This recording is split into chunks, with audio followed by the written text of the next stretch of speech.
Dr. Helané Wahbeh, welcome to the podcast. Thank you so much, Stephanie. It's such a pleasure to be here with you. Oh, I'm so excited to have you on today.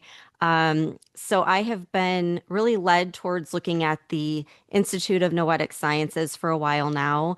And one of the things that IONS talks about on their website is extended human capacities. So can you expand on that? Can you tell us like what are humans capable of that mainstream culture is still underestimating? That's such a wonderful question. My favorite topic, absolutely. We hold this premise that all humans have the capacity to access information and energy from beyond our conventional ideas of time and space. And this means like beyond our traditional five senses, that our consciousness can actually go beyond our physical brain and body and either affect the physical world or even receive information from the physical world. And so we call this innate capacity the noetic signature. And what we see is that each person has their own unique way of accessing this information and energy. And you might say, well, why is it called extended human capacities? Well, these phenomenon have been experienced by humans throughout recorded history, but they've been given a lot of different names. And more recently, there's a lot of taboos around those names, like being psychic or mediumship or channeling. And so the term extended human capacities is just another way for us to package this phenomenon that's been constant throughout human history in a way that perhaps people would be a little bit more open to hearing about in the modern age. Okay, so one of the questions I was going to ask you is when we're talking about all of these different things like channeling, mediumship, telepathy, intuition, are these all sort of the same thing? We just have different labels? Like, would that be what the different noetic signature is, or are they all vastly different from a scientific point of view?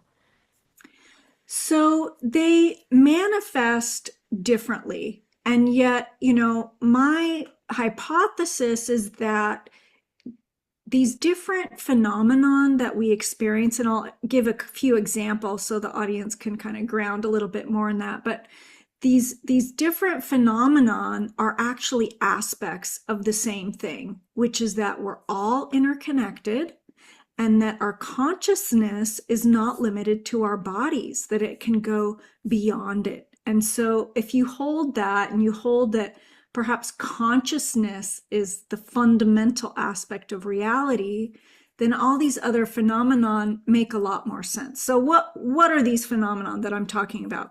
So, and you mentioned a few of them. So telepathy is one example, where someone might receive a mental impression from a loved one, not through the phone, not through an email, but like they just get a download. Mom's in trouble.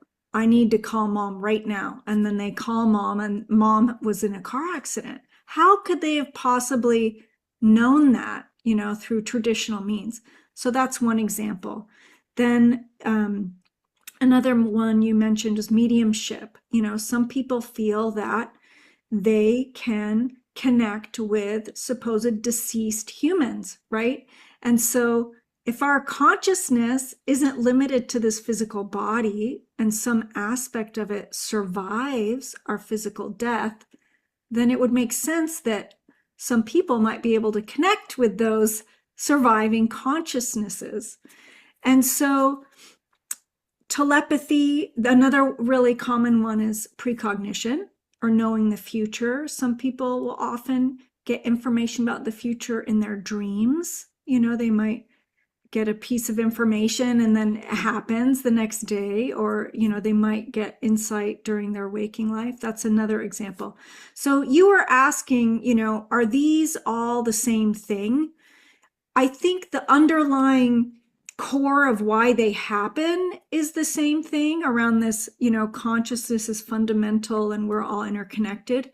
But the way that they show up, the way that they expressed have very different qualities, because telepathy can appear on the surface differently than precognition, say, or another one is psychokinesis, this mind over matter, being able for our consciousness, our intention to actually affect the physical world in a very real way, whether that's, a quantum number generator or cells or plants or animals, or we see it a lot in healing studies, like with energy medicine and biofield therapies.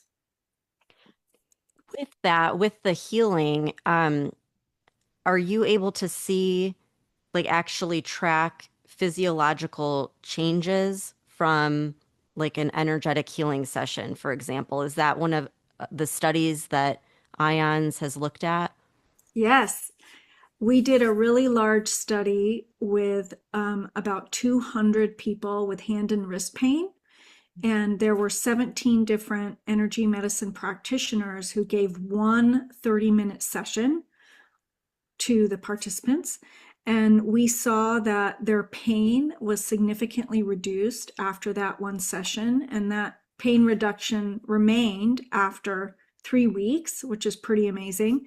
But then we also did a lot of other measures. We looked at heart rate variability to see what was happening in their nervous system during the session. And there was improvement towards a more relaxed state from the session. But we also saw a synchronization between the healer's nervous system and the healee's nervous system, which was really quite fascinating. We also looked at, I'm trying to remember the different physiological measures. We also looked at a lot of environmental measures, which was really interesting because both the energy medicine practitioner and the participant were wearing vials of water because our bodies are actually mostly water. And we are really trying to tease apart, well, how does energy medicine work? And so when we looked at that water, we saw changes in it from the energy healing session. And it changed in this really specific way called evanescence. It was like the bond of the water, the hydrogen and the oxygen was shifted a little bit.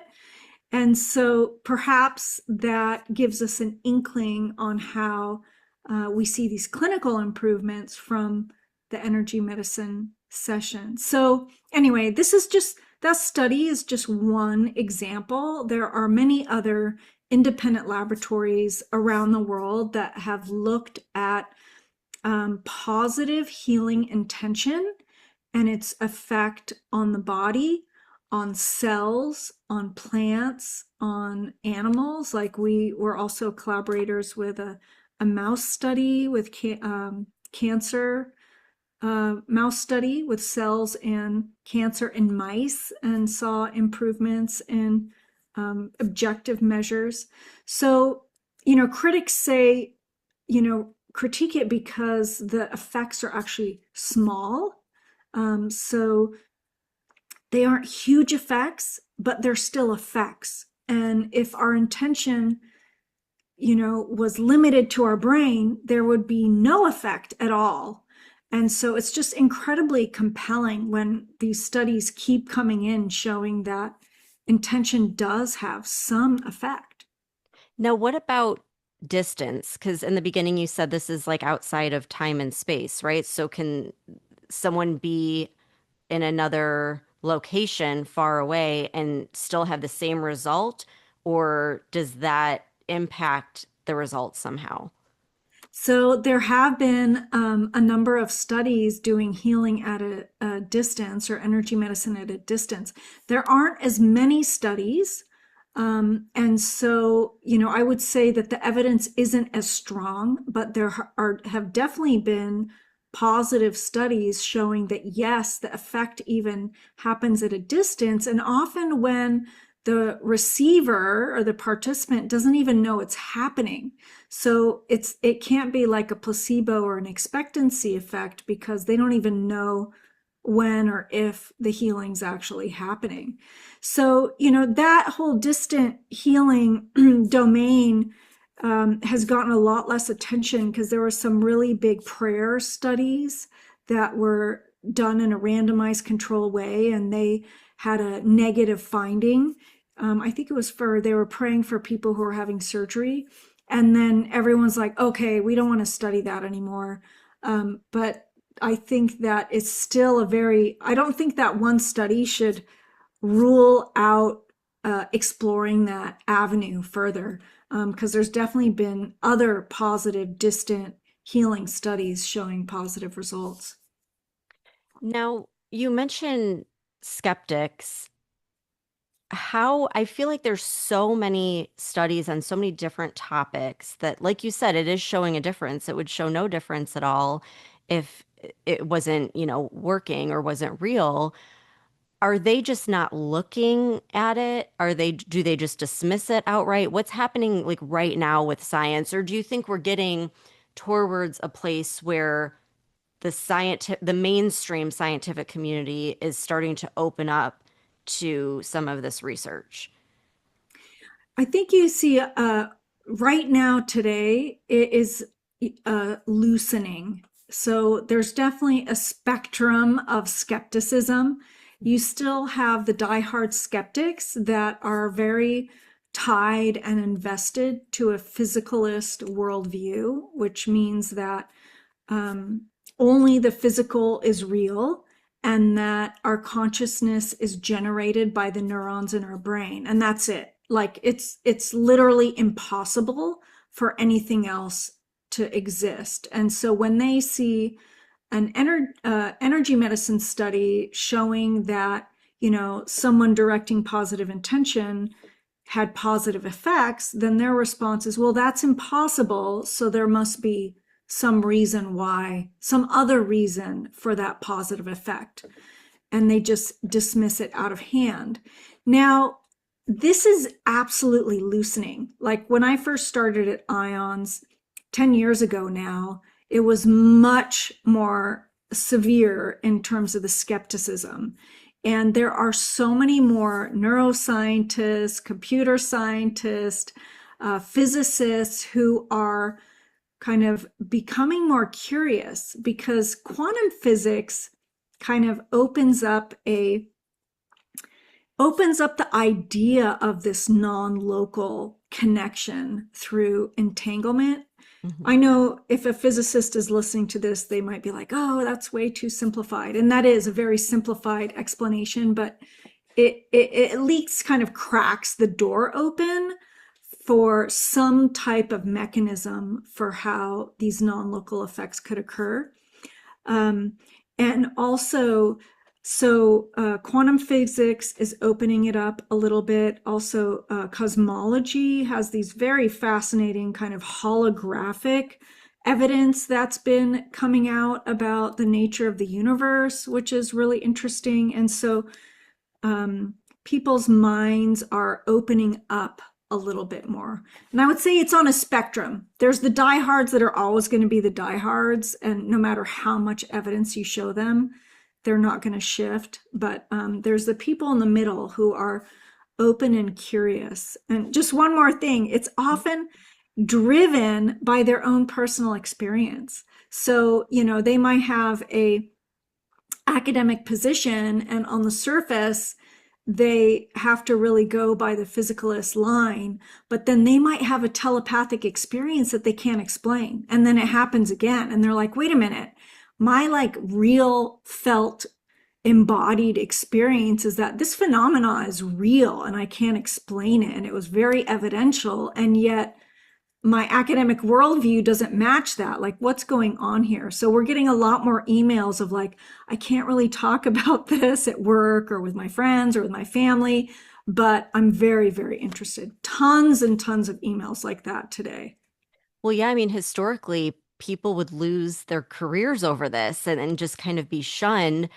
But I don't know what your sense is on this, but I feel like so many more people, just regular people like me, are very curious about this and are very open to these ideas. And I feel like we have to address it, and we can't just ignore it or try to explain it away. But I understand the other side of it where people are worried about their, career, their position, their income, which is just unfortunate. But that's why I think it's so amazing what you're doing with ions, because I think it's waking up a lot of people to the fact that this is real.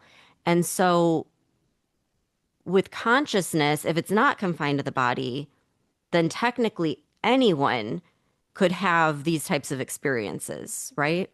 Like Yes. in terms of channeling or mediumship, telepathy. Yes. Um, what do you find? Is there a reason why some people just seem to like have this gift and others are not experiencing this?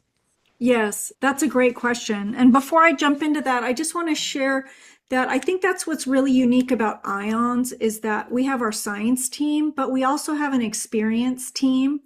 And that aspect is really about nurturing those experiences for people and giving them a safe place to talk about it, to share their what they're going through and to know that they aren't alone in that. So, we talk about the noetic handshake of the science and the direct experience and how they can really very much inform each other. And so, we've done a lot of work, to your question about who can do this. We've done a lot of survey work around this and see that these experiences are incredibly more common than you would think they were just on the surface. That, our surveys show that 8 out of 10 people have had some type of noetic or non local consciousness experience. They're just not talking about it because of the taboos.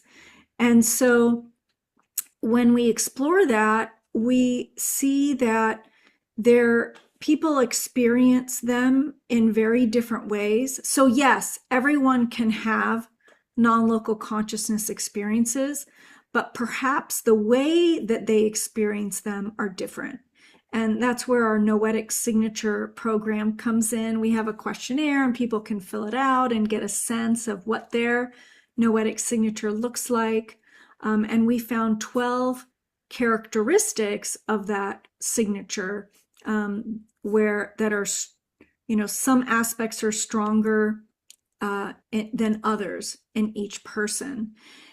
The other piece that I see, and my hypothesis is that everyone has the capacity to experience this, that genetics may play a role in which ones we're stronger at than others, and that even beyond that, training and setting clear intentions for strengthening that skill is also helpful as well. So it's just like any skill that we might have. And I often give this hilarious example. I think it's hilarious. So I'm 5'2", right? And I can take a basketball, I can get on a basketball court and I can dribble and, try to make a basket. I'm never going to be in the NBA, right? I don't have the genes and the body shape to actually do that. So I have the capacity to play basketball, but I'm not set up to be a strong professional basketball player. But if I practiced making shots every single day, I could totally improve, but I'm never going to be like the superstar.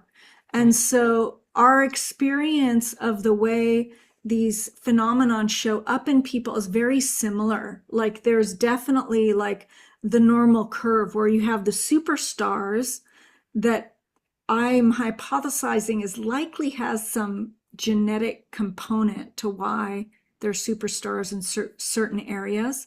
but that most people, have the capacity, and if they practice, they can get really good at it. And then maybe we have the people on the other tail that like they're really not very sensitive at all, and even if they practice, they may not really be that good at it. Well, something I think about a lot is how, especially in our schooling, but just society in general, we're sort of conditioned to ignore things like that. Like our intuition, for example, through schooling, it's like you're not taught to really trust that. You trust the teacher, like, you know what I mean? And you focus more on logic than on creativity or imagination or intuition.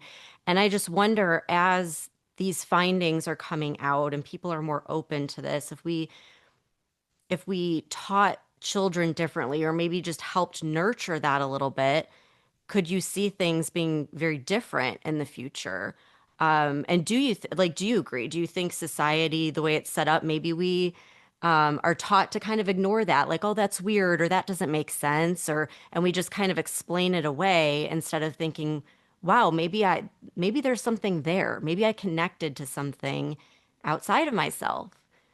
What's your take? 100%. Yes, 100%. I'm completely aligned with that. And, it's shifting a little bit, but our current culture puts cognition and intellect way, way above intuition.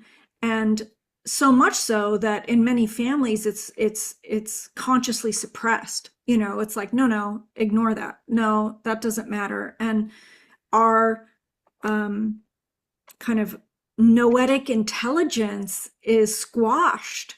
But my view is that the intellect is an incredible tool. It's so wonderfully amazing, and absolutely we want to use our intellect.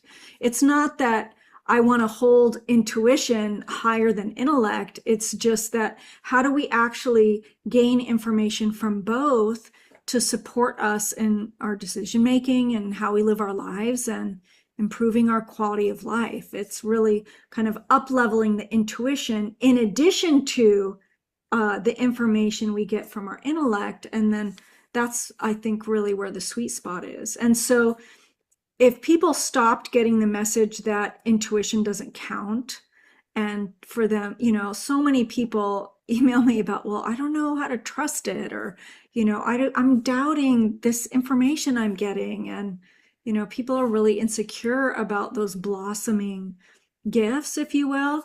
But if we really nurtured and supported that, then I think working with intellect, that's really going to support us in a major way. Yeah, I feel like there would be such a big shift, but I do think it's happening, maybe a little bit slower than we would want.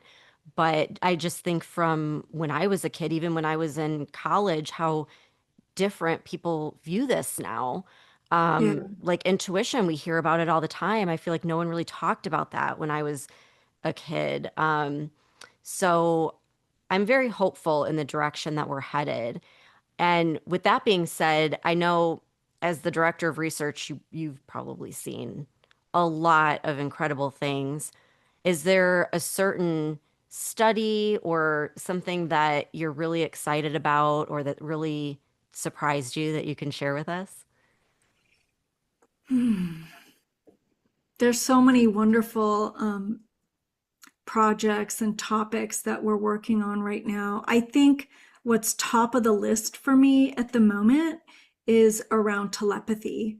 I don't know if you've heard about the telepathy tapes, and Yeah. maybe your audience members have heard a little bit about that, but Hmm. that program has really blasted open this whole idea that we can potentially receive mental impressions from other people. And what's so unique about the telepathy tapes is that these non-speakers their accuracy level is just through the roof, like 80, 90, 100% accurate. And we just don't see that in laboratory telepathy experiments.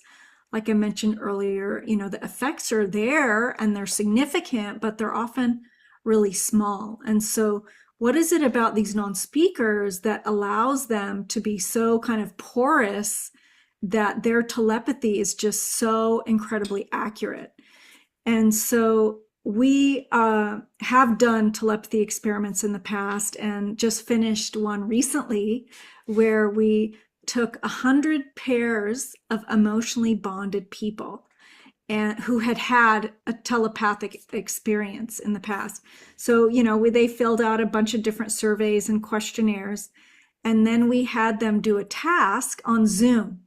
So, person A was in one Zoom room, person B was in the other Zoom room, and person A was the sender first. And so they were told to send their positive healing intention to person B. And then person B would be asked, is person A sending? Yes or no? And then they did 10 randomized trials where the sender was either sending intention or counting backwards from 100, right? Hmm. So for each trial, there was a 50-50 chance that they would get it right, whether the person was intending or not. So after we did 10 trials, then it would switch, and then person B would be the sender. And so out of those 100 pairs, 72 of them had at least one person who got above chance, meaning that they got 6 or more out of the 10 trials correctly. And 20 groups, both people got above chance in their guesses. And so when you run the statistics on that, that's definitely above what we would expect from chance. So that was really exciting to just demonstrate that, hey, not only can telepathy happen, we can create a controlled environment where we can actually test this. And so that's very exciting. The next step for us is to do that in the lab with EEG and fMRI and see if we can see some neural correlates in the brain when that kind of telepathic connection is happening. We're also creating a telepathy evidence map where, if people are curious to see the evidence that's out there, it's all going to be on one very accessible page. We're creating a telepathy questionnaire and also collating telepathy trainings because we think those exist somewhere, and where are they and what are the common elements? What kind of success do they see? And can we actually help train this skill in people? We don't know yet, but we want to find that out. I think it's a great idea that you're putting it all on a page so people can see because I've always been very open to all of this, but when the telepathy tapes came out, I was kind of like, we'll see. Like I didn't really have a big high expectation and it blew my mind away. I mean, I tell everyone listen to that podcast because it was just undeniable. And so I'm curious with the study you're talking about, you said they were emotionally bonded pairs. Were these people who would describe themselves as telepathic, or these were just normal people, like average, didn't have a Average, yeah. gift? Yeah, no, average normal people, but they did had to have had at least one telepathic experience with this person, whether it was, picking up a mental impression for them or having what we call a telesomatic experience. Like imagine being, doing the dishes and then all of a sudden you get a splitting headache and then you talk to your twin sister and they're like, oh, I got this horrible headache at this time. It's like, oh, that's when I was doing the dishes and I got the same headache. So they had to have had at least one of those, but they weren't telepathic superstars at all. They were kind of normal, average people. Does this tend to just happen with people who are emotionally bonded? Is that why you set it up that way? Like, do you ever see telepathy? Is it more common with emotionally bonded pairs than just picking up from someone you don't know, like picking up a thought or a feeling? Anecdotally, we see that yes, it happens more often with emotionally bonded people, but it hasn't been rigorously tested yet to see if that's true or not. Um, for example, there are protocols that are done in the lab with people who are not emotionally bonded, and we still see telepathic effects. For example, there's something called the Gonsfeld protocol, where you'll have a researcher and you'll have a participant come in the lab, and they will listen to pink noise and they'll have red light and something over their eyes. And the idea is if you reduce all of their sensory input so that it's kind of like this very homogeneous, unchanging input, then they'll be more apt to receive psychic information. So they'll be relaxing in this state in the room, and then the researcher will be in a completely separate room, look at a picture, and then send them the image of that picture in their mind mentally. And then the participant will just speak out loud any images or thoughts or words that come to them. So that Gonsfeld protocol has been done in many, many labs around the world, and the results have been collated and synthesized and shown to have positive, significant effects. And so that researcher and participant are not emotionally bonded, and yet there is proof of concept that they can still be telepathically connected. So that's a very, very long way of saying I think the jury's still out about whether that emotional bondedness strengthens it. But I think anecdotally, we see those stories a lot more often. Mother, child, twins, close friends, that kind of emotional connections makes it easier somehow. Well, either way, the fact that there is this research showing that it's real is huge enough, you know? I mean, I just think it's so exciting that we're able to prove these things, regardless of if, mainstream science gets on board or not. I think it's fascinating to see these studies and to know, yeah, there is something happening here. Um, I know we don't have a whole lot of time. I really am curious. What's your outlook or your theory just on reality in general? I know you mentioned like the holographic theory earlier. Uh, what do you think after looking at all your research? I am fascinated to get your take on it. Thank you. That's a great, great question. Um, it's hard for me to put into words, but I'll give it a try. And I've been really thinking a lot about that. I need to come up with my kind of stake in the ground. There's like, I don't know, over 350 theories of consciousness right now Oh, that wow. have been collated onto this website. It's like LOC uh, um, consciousness domain or something. It was created by Robert Lawrence Kuhn and Alex Gomez Marin. It's a wonderful resource, actually. And it seems like we get emails every single day of people who are like, I have this amazing theory. Here's my theory. Mm, And so I've been a little hesitant to say, well, what's Helene's theory or stake in the ground? Because there's so many my theoryisms, and mhm. everyone like wants to just stick to their own one instead of looking at all of them and seeing how they're the same or different and trying to synthesize them in one day. But I will say that I really resonate with the concept of consciousness being fundamental, that consciousness is actually the underlying um, foundation of reality. That really resonates with me.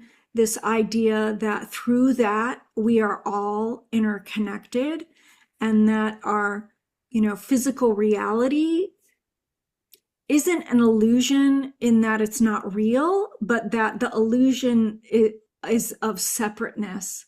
And that perhaps that's actually like an evolutionary survival mechanism. Because if I was experiencing everything in the universe right now, I wouldn't be able to function, right? Yeah. As a human in this body. And so maybe there's that sense of separation actually allows us to just be a human living a human life. Um, the other theories that really resonate with me are dimensional theories, where they talk about different energetic dimensions existing. And the field theories also really resonate with me, that perhaps this consciousness is fundamental, has field qualities, and that it is everything and permeates everything. So those are some just very, very brief thoughts around Helene's Yeah. stake in the ground about theories right now. No, I appreciate you sharing that. And it's so hard to put into words something like that, but I think you did a very good job. And I'm so interested too in dimensions, mainly because with all these UAP hearings and everything going on, it's like the government saying we have to start thinking about interdimensional, beings versus like, how we might think of like an alien or something. And it just makes me wonder, like, what do they know that the general public doesn't know? And I absolutely think, there's very little, like we probably get a sliver of the big picture. And it's just interesting to hear everyone's view on that. So thank you for sharing. Yeah, absolutely. I mean, I think in the West, we're definitely trained to look externally and to kind of look outside of ourselves to receive information, and that the seen is all that exists, like what is like tangibly right there in front of Yeah. you. And when you look at it from that perspective, it's like, there's no way there's multiple dimensions. There's no way there's this non local consciousness. There's no way. But when you take time to actually sit and go within, I think most people who start developing some type of inner work or meditation or whatever actually start feeling that in a very real and visceral way. And we don't quite have the language to describe it in this Western kind of materialist worldview, and yet it feels very grounded as a truth. And so I feel like we're in these really exciting but kind of challenging times, because we're in such a huge transition around these concepts. And we kind of need to just hold on and stay grounded and keep practicing our tools so that we can navigate it in the best way possible. Yeah. Well, I appreciate your time. It's been fascinating. And is there anything else before we go that you wanted to share? Anywhere that people can find your work, support ions that you wanted to share with everyone? We have a wonderful website, noetic.org, and on there we have all of our publications, participate in research page.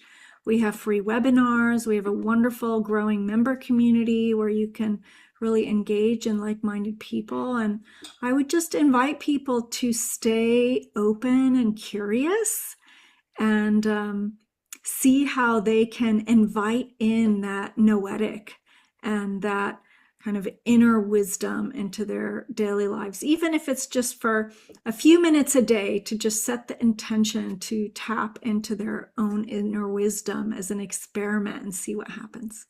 Oh, I love that. Well, thank you again for coming on the podcast. I really appreciate it.